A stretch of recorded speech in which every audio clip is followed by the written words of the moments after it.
They laughed at the dull, rust-speckled metals on her chest, until one quiet sentence turned the room silent. If you love true-style veteran twists that flip Pride and Prejudice on their head, hit subscribe and stay with me. They mocked her old rusty medals at the Civic Hall, the kind of laughter that hides behind plastic smiles and pressed suits, the kind that thinks age erases worth. And she stood there patiently while a junior councilman whispered that maybe the museum would want her scrap metal, because the medals didn't shine like the polished ribbons on the slideshow behind him. Her name was Eleanor Pike.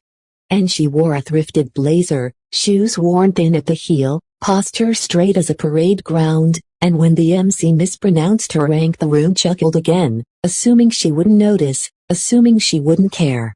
Assuming history only belongs to those who frame it nicely, but Eleanor had learned long ago that waiting was a skill, the same way listening was, so she waited while the jokes passed and the microphones popped and the donors clinked glasses.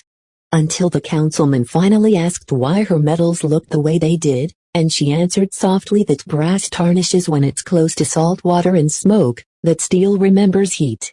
And that some metals change color after long nights in monsoon rain. Someone rolled their eyes, another snapped a photo, and then Eleanor reached into her pocket and placed a folded letter on the podium, the paper thin, the ink faded,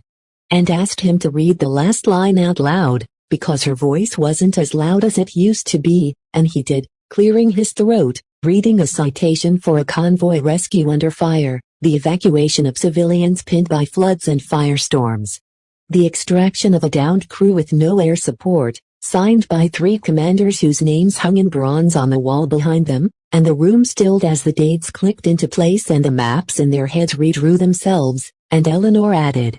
still gentle, that the rust came from a river crossing where they tied the medals to her pack because there were no cases left, and the dents came from a door she kicked open when the hinges were gone. And the silence deepened as the councilman realized the museum already hid her story, because the museum was standing right there, breathing, steady, unpolished, and when the applause finally came it was not thunderous but honest. The kind that arrives late and stays, and Eleanor nodded once, medals dull, meaning bright, and walked out before anyone could ask her to shine.